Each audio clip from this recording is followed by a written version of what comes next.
અગાઉ આપણે જે વેગ સમયના આલેખ બે જોયા તેમાં એક હતો નિયમિત ગતિવાળો અને એ બીજો જે આલેખ હતો તે અચળ પ્રવેગી ગતિનો આલેખ હતો.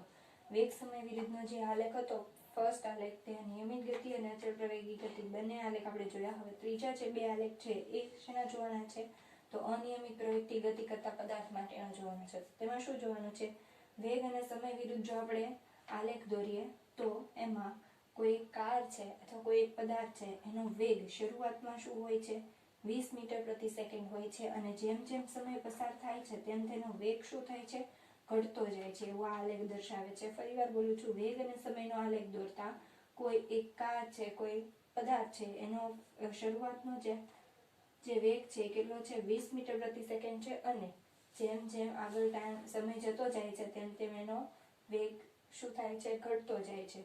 અને તમે જોઈ શકો છો કે આ જે પોઈન્ટ છે બિંદુ છે તેમાંથી એક સમાન રીતે રેખા પસાર થતી નથી.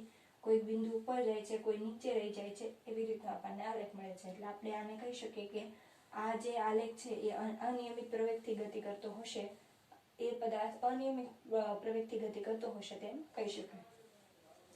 પ્રવેગી ગતિ શા માટે તો વેગ અને સમયનો આલેખ છે. પ્રવેગ એટલે શું થાય? પ્રવેગ એટલે વેગમાં થતો ફેરફાર અને છેદમાં સમય. એટલે અહીંયા અનિયમિત પ્રવેગી ગતિ એવું કહેવામાં આવેલું છે કારણ કે વેગ અને સમય એ શેની સાથે સંબંધ ધરાવે છે? પ્રવેગ સાથે. એવી જ રીતે વેગ અને સમય અંતર સાથે પણ સંબંધ ધરાવે છે. આપણે આગળ જોઈ લીધું આ આલેખોમાં. બીજો જે આલેખ આપેલો છે તે આ પ્રકારનો છે. તો એમાં શું છે જ્યારે શરૂઆત થાય છે ત્યારથી વેગ છે એ વધે છે. આ પણ વેગ વિરુદ્ધ સમયનો આલેખ છે. વેગ છે એ શું થાય છે? વેગ છે એ શરૂઆતમાં વધે છે, મહત્તમ થાય છે. આ જે પોઈન્ટ છે એ તમને મહત્તમ થાય છે, ઊંચું છે. અહીંયા વેગ મહત્તમ થાય છે, v મહત્તમ, બરાબર. પછી શું થાય છે? v શા માટે લખ્યું? વેગ માટે v લખેલું છે. પ્રારંભિક વેગ હોય ત્યાં અહીંયા તો u બરાબર 0 આવે, બરાબર. પછી એ વેગનું મૂલ્ય શું થાય છે? ઘટતું જાય છે, એટલે કે ઓછું થાય છે. પછી ત્યારબાદ ફરીવાર એ વધે છે અને ફરીથી એ શું થાય છે? ઘટે છે. એટલે કે અહીંયા પણ આ જે ગતિ છે પદાર્થની ગતિ છે એમાં પ્રવેગમાં જે ફેરફાર થાય છે કેવો થાય છે? અનિયમિત થાય છે. એટલે આ જે આલેખ છે એ પણ શું દર્શાવે છે કે પદાર્થ છે કોઈ કાર છે એ અનિયમિત પ્રવૃત્તિ ગતિ કરી રહી છે. ત્યારબાદ જો આપણે પ્રશ્નોની વાત કરીએ તો 107 પેજ નંબર પર પહેલો પ્રશ્ન છે કોઈ વસ્તુની નિયમિત અને અનિયમિત ગતિ માટે અંતર સમયના આલેખનો આકાર કેવો હોય છે? તો આપણે પહેલા આલેખ જોયા એ પ્રમાણે વસ્તુએ કાપેલ અંતર જો નિયત સમયગાળામાં નિયત હોય તો એ કેવું પદાર્થ ગતિ કરે છે એમ કહેવાય. પહેલો પ્રશ્ન, વસ્તુએ કાપેલું અંતર જો નિયત સમયગાળામાં નિયત હોય તો નિયમિત ગતિ કરેલી હોય તો એનો આલેખ આપણને કેવો મળતો હતો? સીધી રેખા મળતું હતું. કેવું મળતું હતું? સીધી રેખા મળતું હતું. જ્યારે કે અનિયમિત ગતિ કરતો હોય, અનિયમિત ગતિ માટે અંતર સમયના આલેખનો આકાર કેવો હોય? સીધી રેખા ન મળે અથવા તો વક્ર મળે. બીજો આલેખ કેવો મળે આપણને? થોડો વક્ર મળતો હતો. આ કોના માટે છે? અનિયમિત ગતિ માટે. અનિયમિત ગતિ માટે. અને આ કોના માટે છે? નિયમિત ગતિ માટે. બીજો સવાલ છે કોઈ વસ્તુની ગતિની બાબતમાં તમે શું કહી શકો જેનો અંતર અને સમયનો આલેખ સમયની અક્ષને સમાંતર હોય?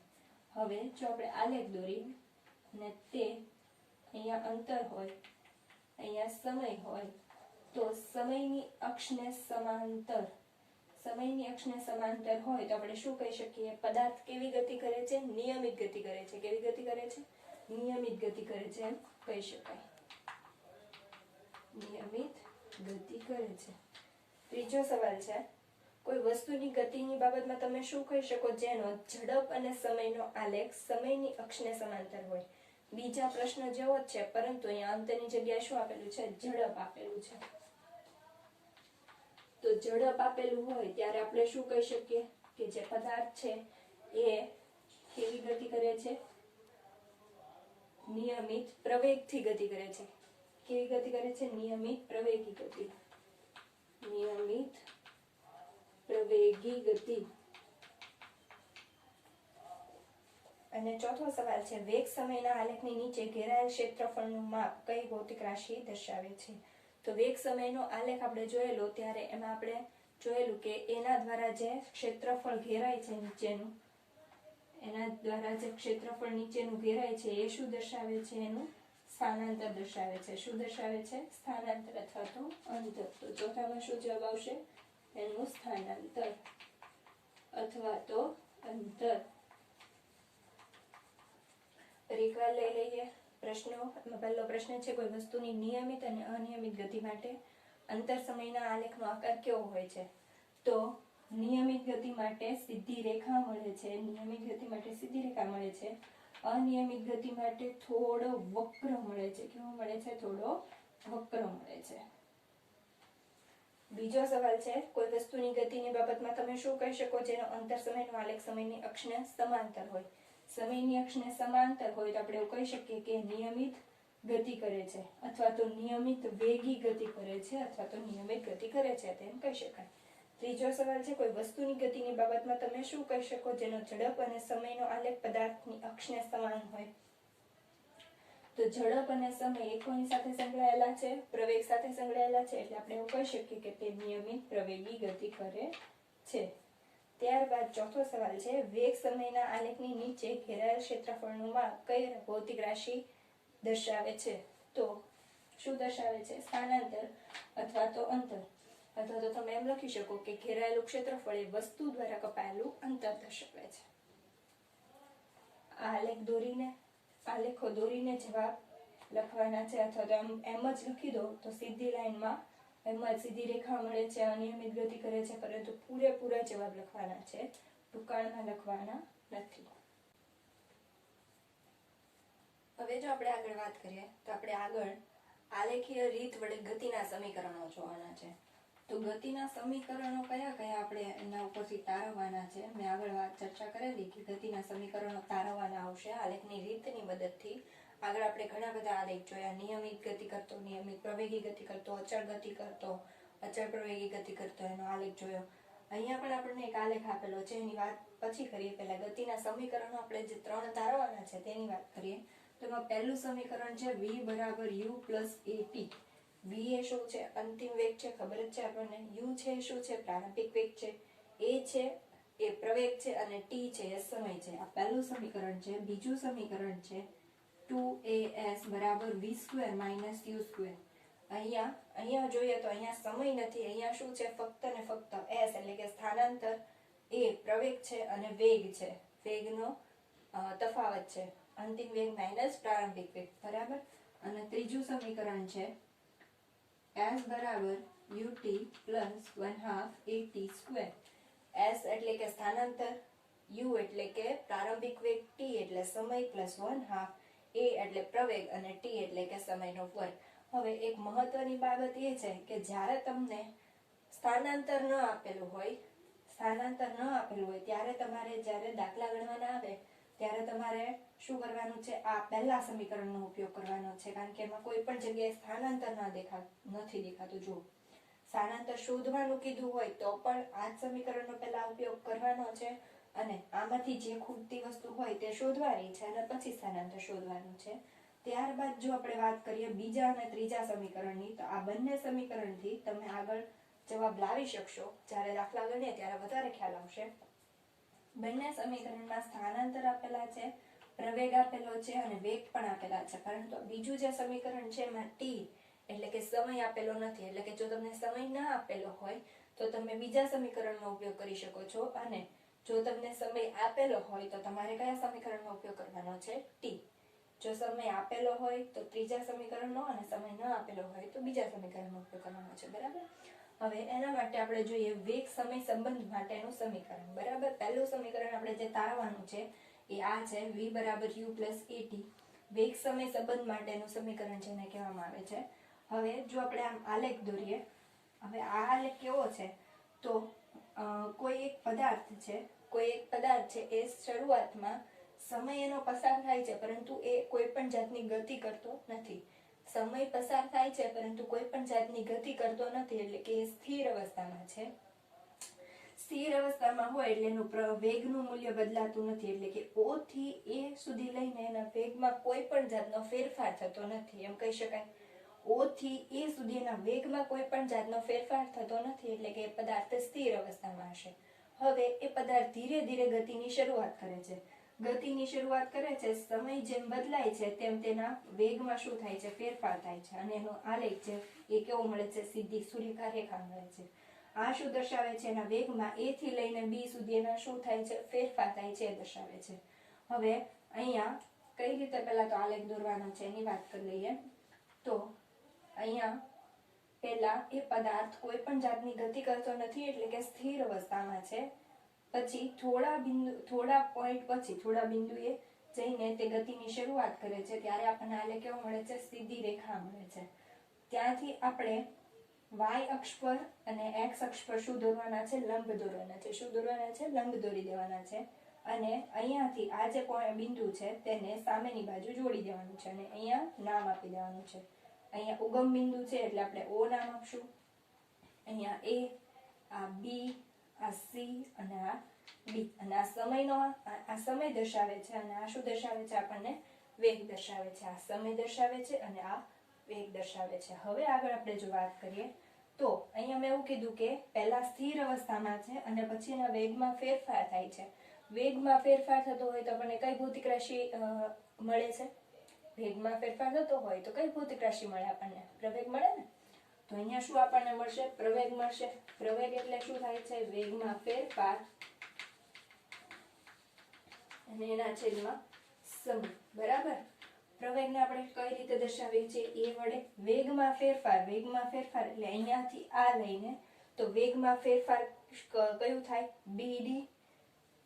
A થી લઈને B માં ફેરફાર થાય છે તો આને આપણે સમાંતર જોવાનું છે. શું થશે? BD. અહીંયા આટલો ફેરફાર થાય છે વેગમાં તો શું આવશે? BD. અને સમય કેટલો પસાર થાય છે? તો O થી લઈને C સુધી. એટલે કે અહીંયા આપણે જોઈએ તો આ સમય AD જેટલો સમય પસાર થાય છે. આ AD અને આ BD. BD એ શું છે? વેગમાં થતો ફેરફાર અને AD એ શું છે? સમયમાં જે ફેરફાર થાય છે એ દર્શાવે છે. હવે જો અહીંયા જોવા જઈએ તો AD અને OC આ નીચે લંબચોરસ છે, એટલે કે AD અને OC એ બંને કેવા હશે? સમાન હશે. તો આપણે અહીંયા લખી શકીએ AD બરાબર OC. OC O થી લઈને C છે એ શું આપેલું છે આપણને? સમય આપેલું છે. એટલે આપણે એને શું લઈ લીધું છે? T લઈ લીધું છે કે OC ની કિંમત કેટલી હશે? T હશે. આની કિંમત T હશે તો AD ની કિંમત પણ શું હશે? T હશે. T સમય માટે, કારણ કે અહીંયા કોઈ પણ જાતનો સમય આપેલો નથી એટલે T લીધેલું છે. હવે અહીંયા એ બિંદુએ આપણે શું લીધું છે? U, કારણ કે અહીંયા શું છે? પ્રારંભિક વેગ એનો શરૂ થાય છે. અહીંયાથી એ ગતિની શરૂઆત કરે છે એટલે પ્રારંભિક વેગ આપણે U લીધેલો છે અને અંતિમ વેગ V લીધેલો છે, કારણ કે અહીંયા એની ગતિ પૂર્ણ થાય છે. બરાબર.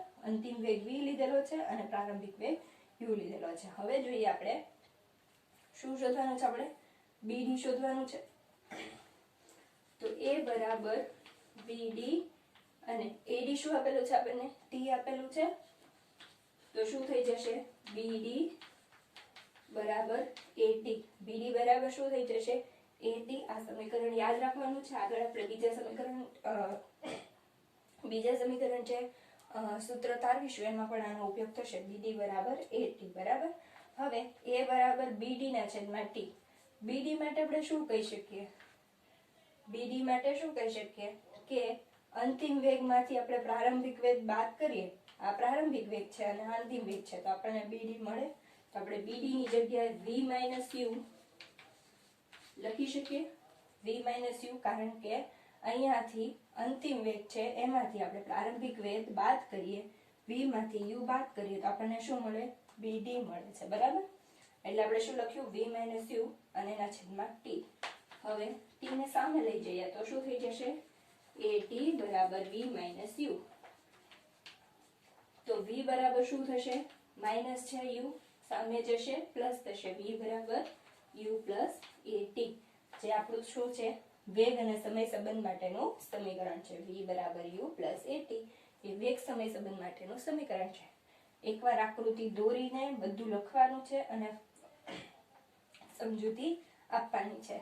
શરૂઆતમાં જે વાત કરી એવી રીતે સમજાવવાનું છે અને પછી આટલું લખીને એની સમજૂતી આપવાની હોય છે. આમાંથી મોસ્ટ આમ કેવું હોય છે કે ત્રણ સમીકરણમાંથી કોઈ પણ એક સમીકરણ પૂછાતું જ હોય છે. ત્રણ સમીકરણમાંથી કોઈ એક સમીકરણ અગત્યનું પૂછાતું જ હોય છે. ત્રણેય સમીકરણમાં આકૃતિ સેમ છે, ખાલી શું બદલાય છે એના સમીકરણો. આ ત્રણ સમીકરણમાંથી કોઈ પણ એક સમીકરણ તારવવાનું હોય અને તે બદલાતું હોય.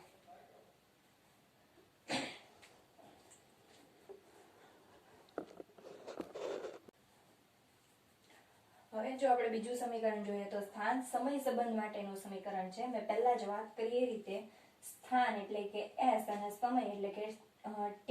તો આપણને હવે કયું સમીકરણ મળશે? આ સમીકરણ ત્રીજું સમીકરણ મળશે. ત્રીજું સમીકરણ મળશે સ્થાન અને સમય માટેનું સમીકરણ. બરાબર, આકૃતિ આની આ જ છે, પહેલા વાત કરીએ એ જ રીતે છે. શું કરવાનું છે? અહીંયાથી લઈને O બિંદુએથી એ બિંદુ સુધી જે પદાર્થ છે એ સ્થિર રહે છે અને પછી એના વેગમાં શું થતો હોય છે? ફેરફાર થતો હોય છે. બરાબર, હવે સ્થાન એ વેગ અને સમય સાથે સંબંધ ધરાવે છે, ખબર જ છે આપણને. કઈ રીતે? તો વેગ બરાબર શું થતું હોય છે? અંતરના છેદમાં સમય. શું થતું હોય છે? વેગ બરાબર અંતરના છેદમાં સમય. આપણે જે આગળ આલેખ જોયા તેમાં પણ આપણે વેગ અને સમયનો આલેખ દોરેલો, જે આ જ પ્રમાણેનો આવેલો, અને તેમાં આપણે આખું ક્ષેત્રફળ જોયેલું, જેમાં ત્રિકોણનું ક્ષેત્રફળ અને આ લંબચોરસનું ક્ષેત્રફળ એનો સમાવેશ કરેલો. જો આપણને આ મળી જાય તો આપણને શું મળી જાય? એનો અંતર કેટલું છે એ આપણને ખ્યાલ આવે, એનું સ્થાનાંતર કેટલું છે આપણને ખ્યાલ આવતું હોય છે. બરાબર, તો અહીંયા પણ આપણે વેગ અને સમય વિરુદ્ધનો આલેખ હોય અને જો આપણને સ્થાન સમય સંબંધ માટેનું સમીકરણ તારવાનું કીધું હોય તો આપણે શું કરવાનું છે? સ્થાન કઈ રીતે મળે? તો વેગ ગુણ્યા સમય. વેગ ગુણ્યા સમય થશે અંતર બરાબર વેગ ગુણ્યા સમય.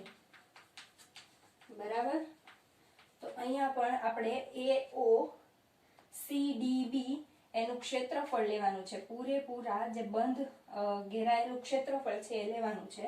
તો અહીંયા આપણે શું લખશું? AOCDB. AOCDB નું ક્ષેત્રફળ બરાબર શું થશે? પહેલા તો લંબચોરસનું ક્ષેત્રફળ અને ત્રિકોણનું ક્ષેત્રફળ. લંબચોરસનું ક્ષેત્રફળ શું છે? AOCD. તો લંબચોરસ AOCD નું ક્ષેત્રફળ અને વત્તા શું થશે? એમાં શું એડ કરવાનું છે આપણે? ADB નું ક્ષેત્રફળ. ત્રિકોણ ADB નું ક્ષેત્રફળ. બરાબર, ફરીવાર કહું છું કે વેગ અને સમયનો આલેખ હોય તો વેગ બરાબર શું થાય છે? અંતર ભાગ્યા સમય. જો વેગ અને સમયને ગુણવામાં આવે તો આપણને શું મળતું હોય છે? અંતર મળતું હોય છે. તો અહીંયા ગુણાકારમાં આપણે શું લેવાનું છે? આ બંધ ઘેરાયેલું જે ક્ષેત્રફળ છે એ લેવાનું છે. અને અહીંયા જે બંધ ઘેરાયેલો ભાગ છે આપણને એમાં બે ભાગ દેખાય છે. પહેલો ઉપરનો જે ભાગ છે ત્રિકોણ દેખાય છે અને બીજો છે લંબચોરસ દેખાય છે. તો એ બંનેના ક્ષેત્રફળનો જ્યારે આપણે સરવાળો કરીએ છીએ ત્યારે આપણને AOCDE નું ક્ષેત્રફળ મળે છે, જે શેના બરાબર હોય છે? સ્થાનાંતર બરાબર હોય છે. બરાબર, લંબચોરસનું ક્ષેત્રફળ. લંબચોરસનું ક્ષેત્રફળ શું થશે? લંબાઈ ગુણ્યા પહોળાઈ. લંબાઈ શું આપેલી છે? AO અને OC એની શું છે? પહોળાઈ. આપણે શું લખશું?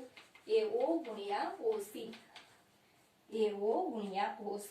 જો આગળ આલેખમાં ખ્યાલ આવી ગયો હોય તો અહીંયા તરત જ ખ્યાલ આવી જશે કે આમાં શું કહેવા માંગે છે. બરાબર, અને ત્રિકોણ ABD નું ક્ષેત્રફળ એટલે ત્રિકોણના ક્ષેત્રફળનું સૂત્ર શું છે? 1/2 પાયો ગુણ્યા વેગ. તો 1/2 પાયો. પાયો શું થાય? AD. પાયો AD અને વેગ શું થશે? BD.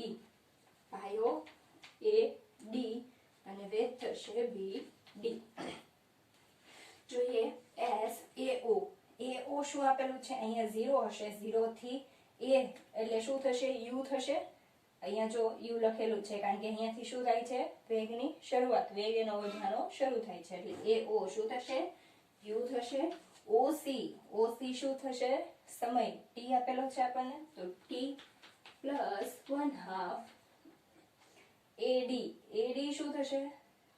AD એ OC બરાબર જ હશે. આગળ આપણે વાત કરીએ એ રીતે AO AD શેના બરાબર હશે? OC બરાબર હશે, કારણ કે શું છે? બંને સમાંતર છે અને અહીંયા લંબચોરસ બને છે એટલા માટે. તો AD શું હશે? T હશે. અને BD પહેલા સમીકરણ આપણે જ્યારે તારવેલું ત્યારે આપણને BD બરાબર શું મળેલું? AT મળેલું. શું મળેલું? AT. પહેલા સમીકરણમાં આપણે વાત થયેલી BD બરાબર 80 મળેલું, તો એ આપણે અહીંયા લખીએ છીએ BD બરાબર 80. ક્યાંથી આવેલું? સમીકરણ 1 પરથી. જે આગળના સમીકરણમાં આપણું સમીકરણ 1 હતું તેના પરથી આવેલું. તો અહીંયા શું થશે? S બરાબર ut પ્લસ 1/2. અહીંયા જો 2 વાર t છે તો t નો વર્ગ થશે અને 1 તો 1/2 at². આપણું કયું સમીકરણ આવેલું? આવી ગયું સ્થાન અને સમય માટેનું સમીકરણ. શેનું સમીકરણ આવી ગયું? સ્થાન અને સમય સંબંધ માટેનું સમીકરણ. એટલે કે અહીંયા આપણું ત્રીજું સમીકરણ છે તે પણ આવી જાય છે. બરાબર. ફરી એકવાર વેગ અને સમય વિરુદ્ધનો આલેખ હોય તો આપણને તેમાંથી શું મળે? સ્થાનાંતર મળે. કઈ રીતે? તો વેગ બરાબર અંતર ભાગ્યા સમય. તો અંતર એટલે શું થશે? વેગ ગુણ્યા સમય. વેગ ગુણ્યા સમય થાય એટલે કે આપણે અહીંયા જો આલેખ દોરતા હોઈએ તો આપણને જે પણ ઘેરાયેલો ભાગ મળે એ આપણો શું હોય? અંતર હોય. શું હોય? અંતર હોય. અહીંયા આપણને 2 ભાગ મળે છે, એક ત્રિકોણ મળે છે અને એક લંબચોરસ મળે છે. તો એ બંનેનો આપણે જ્યારે સરવાળો કરીશું તો આપણને શું મળી જશે? સ્થાનાંતર મળી જશે. સ્થાનાંતર મળી જાય એટલે કે સ્થાનાંતર એટલે કે લંબચોરસનું ક્ષેત્રફળ પ્લસ ત્રિકોણ ADB નું ક્ષેત્રફળ. બરાબર.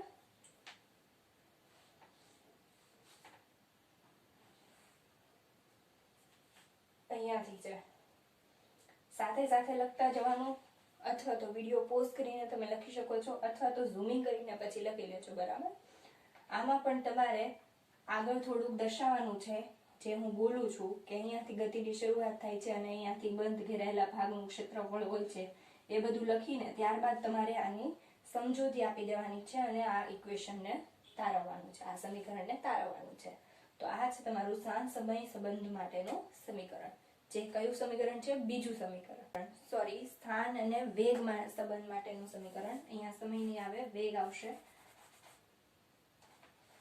સ્થાન અને વેગ સંબંધ માટેનું સમીકરણ જે આપણું ત્રીજું સમીકરણ છે. એમાં આપણે જોયું કે એમાં ક્યાંય પણ સમયનો ઉલ્લેખ નથી. બરાબર. આગળ પણ મેં વાત કરી એ રીતે કે અહીંયા સમયનો ઉલ્લેખ નથી. જ્યારે તમને સ્થાન અને વેગ આપેલો હોય ત્યારે તમે આ સૂત્રનો ઉપયોગ કરી શકો છો. સ્થાન અને વેગ બંને આપેલા હોય ત્યારે તમે આ સૂત્રનો ઉપયોગ કરી શકો છો. હવે જો અહીંયા આપણે વાત કરીએ તો અહીંયા શું લેવાનું છે? અહીંયા આપણે ત્રીજું સમીકરણ તારવવા માટે સમલંબ ચતુષ્કોણ લેવાનો છે. કયો ચતુષ્કોણ? AOCB. આપણો શું કયો ચતુષ્કોણ છે? સમલંબ ચતુષ્કોણ. કયો ચતુષ્કોણ છે? સમલંબ ચતુષ્કોણ. તો અહીંયા સમલંબ ચતુષ્કોણ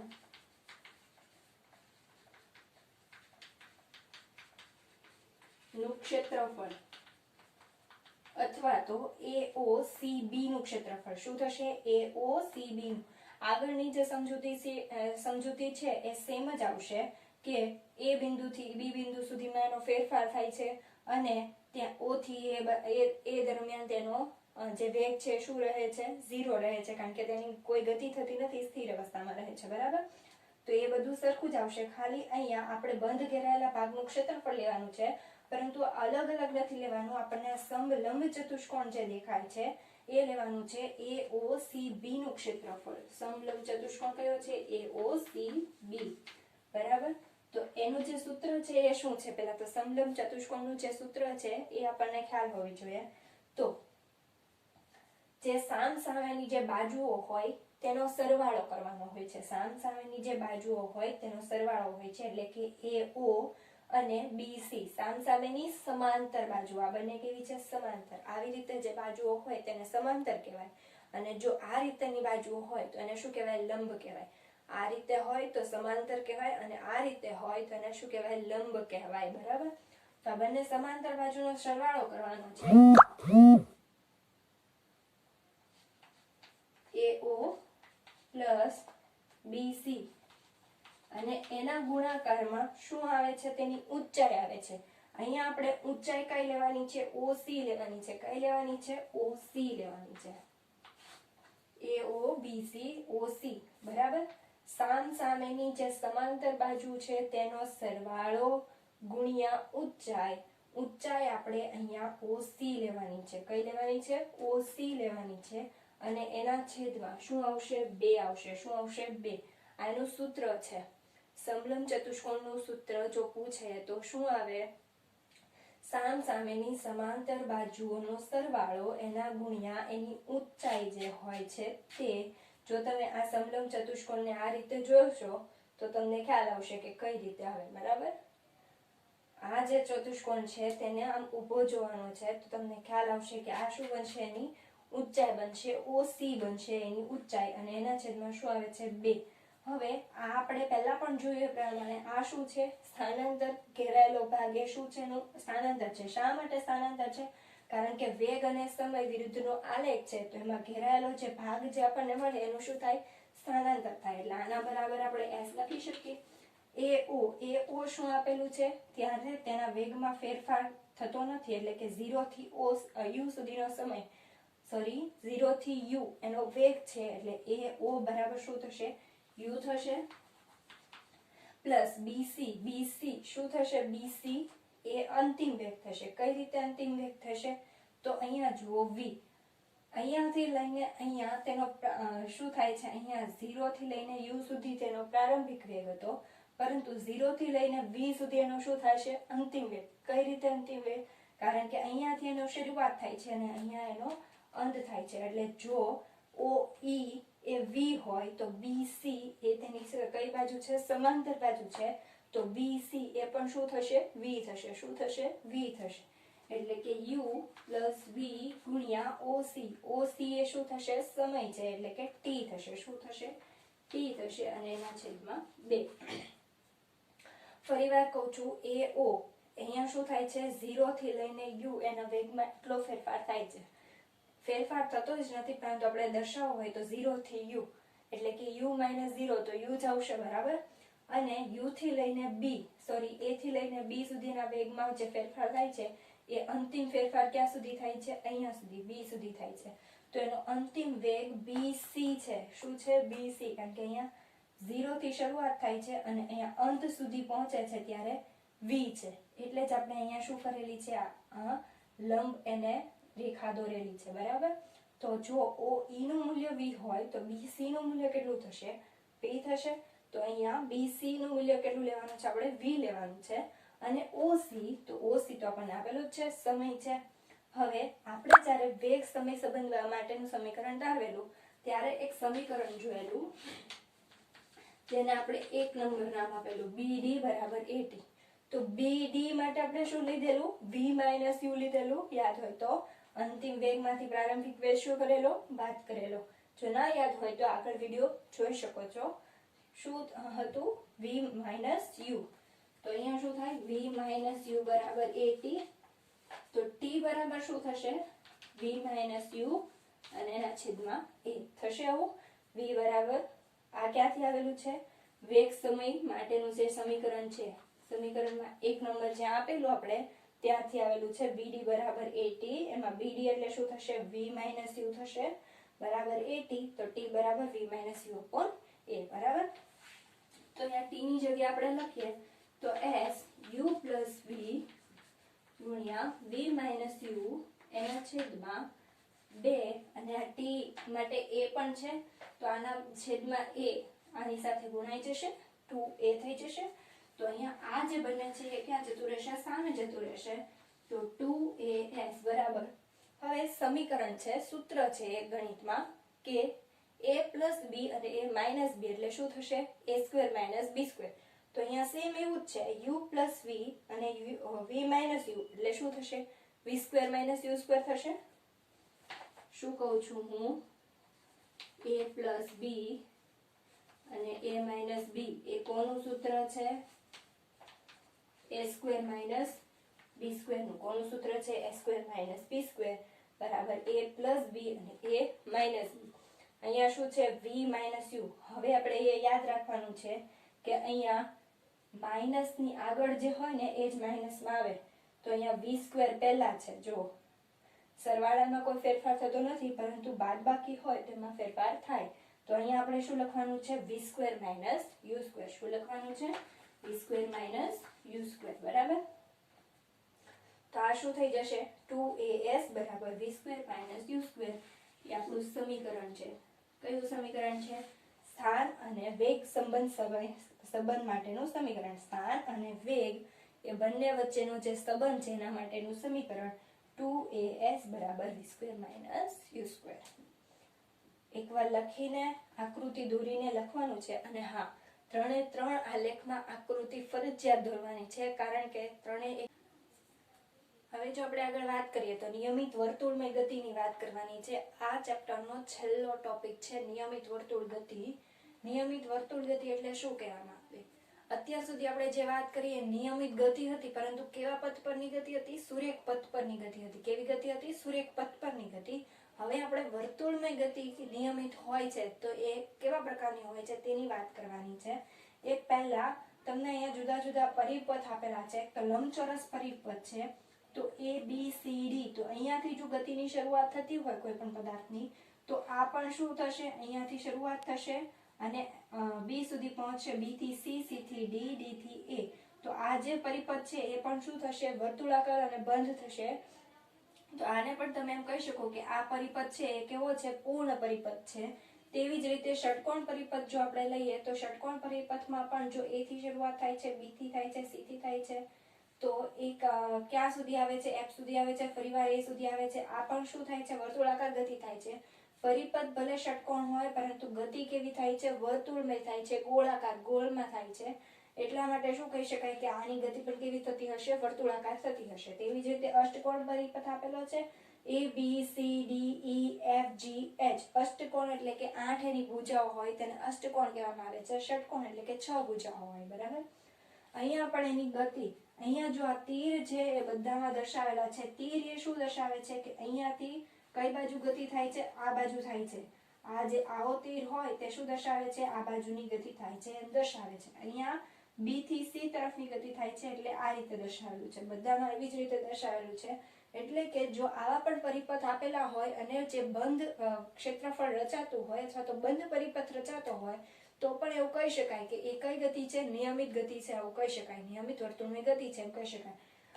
હવે આપણે હંમેશા વર્તુળને આવી રીતે દર્શાવતા હોઈએ છીએ અને એની ત્રિજ્યા શું છે? R છે.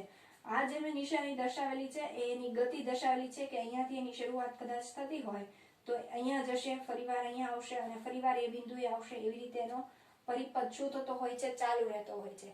અને આ એનો જે પરિપથ છે એ એક સરખો હોય છે, એટલા માટે એને શું કહેવામાં આવે છે? નિયમિત વર્તુળમય ગતિ. નિયમિત વર્તુળમય ગતિ. મેદાન હોય, એથ્લેટ્સના મેદાનો બધા હોય, એના આકાર બધા અલગ અલગ હોય છે. તો એ પ્રમાણે તમે એમ કહી શકો કે એથ્લેટ્સના જે એથ્લેટ્સ એટલે કે રમતના જે મેદાનો છે એની ગતિ પણ કેવી હોય છે? નિયમિત વર્તુળાકાર ગતિ હોય છે. તો એની વ્યાખ્યા આપણે જોઈએ નિયમિત વર્તુળ ગતિની. ફરીવાર જ્યારે કોઈ વસ્તુ વર્તુળાકાર પથ પર અચળ ઝડપે ગતિ કરતી હોય ત્યારે તેની ગતિ છે એ નિયમિત વર્તુળમય ગતિ કહેવામાં આવે છે. અને એનો વેગ જે હોય છે એ શું હોય છે? તો 2πr/t. શા માટે 2πr/t? 2πr એ શું છે? વર્તુળનો પરિઘ છે. શું છે? વર્તુળનો પરિઘ. એટલે કે કોઈ એક પદાર્થ છે અહીંયાથી શરૂઆત કરે છે અને એક ચક્કર પૂર્ણ કરે છે, તો એને કેટલું અંતર કાપેલું કહેવાય? એના પરિઘ જેટલું.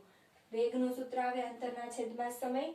તો અહીંયા મેં શું કીધું કે કોઈ પદાર્થ એ એક ચક્કર પૂર્ણ કરે છે એટલે એનો પરિઘ જેટલું એને અંતર કાપેલું કહેવાય. એટલે કે આ શું છે? એનો વર્તુળનો પરિઘ. એટલે અહીંયા અંતરની જગ્યાએ વર્તુળના પરિઘનું સૂત્ર લેવામાં આવેલું છે 2πr/t. બરાબર? v બરાબર 2πr/t. તો જો તમારે કોઈ પદાર્થ નિયમિત વર્તુળને ગતિ કરતો હોય અને જો તમને એવું કહે કે વેગ શોધવાનો છે, તો કઈ રીતે શોધી શકો? 2πr/t. અહીંયા ચેપ્ટર પૂર્ણ થાય છે અને ઉદાહરણના દાખલા અને પ્રશ્નો એની આપણે પછી ચર્ચા કરીએ. બરાબર?